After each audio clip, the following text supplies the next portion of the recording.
की हिस्ट्री नहीं है। जितनी कबर की लंबाई है इतनी कबर की लंबाई किसी आम आदमी की तो नहीं हो सकती। और यह भी हो सकता है कि किसी अदब के तहत जदों के माधु सरोप ने ये जो खुदाई की, हो सकता है कि उदों कबर बरामद हुई हो और इनू उदों नहीं बरामद हुई। बाबा पिछे अपना माधो सरोप ने जी 1926 खुदाई की है, उस तो अम्मा शायद इतना शायद ना पता हो। पर असी भी वल्ला आलम आख रहे हैं, साढ़े को पक्की गल नहीं। कबर तुम फिलहाल वेखो अगे आओ तो श्री। और वलियां वाल जो रस्ते जाते उधर नहीं बदबख्ते जाते, वलियां दे दरवाजे उत्ते 100 दे कातिल बख्शे जाते। और एक शेर में मजीद पढ़ देना और कबर का तुम दीदार कर लिया, एडी वड्डी कबर है। और तुसी वीडियो दे विच या के लंबिया ने और इस तरीके की कबर बाबा फरीद गंजे शकर रहमतुल्लाह अलैह दे नज़दीक एक इस तरीके की कबर वेखी गई है, वो भी इतनी ही लंबी है।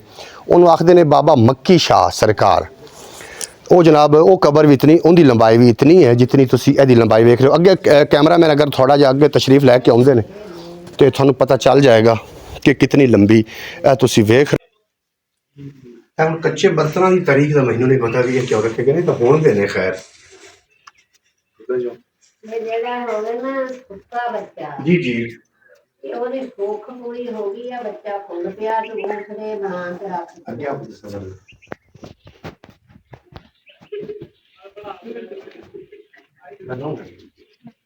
मेरा अच्छा अच्छा अच्छा तुसी मतलब अपने साढ़े तरह ही आए हो। अच्छा अच्छा मैं माफी चाहना जी मैं अच्छा ये सूखा बच्चा किसी का बच्चा सूख जावे ना भी सूख गया वा फुलदा नहीं दा सोकड़ा जी नु आखदे हां ओदी इथे आन के सूख वो मन्नत पूरी हो गया ते आ जेड़ियां रखियां ना ये फिर वो रख जांदे आ भावां फुल्लियां पा लें लूण पा जान जो भी वेली रख जान जो भी भर के रख जान वो फिर रख जान।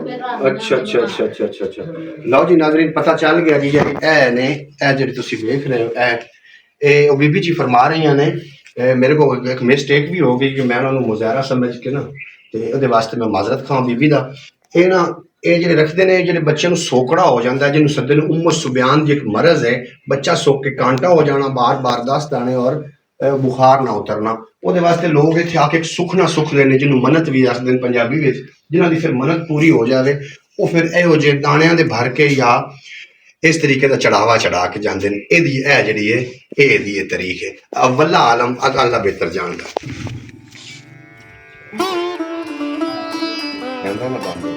मामा नहीं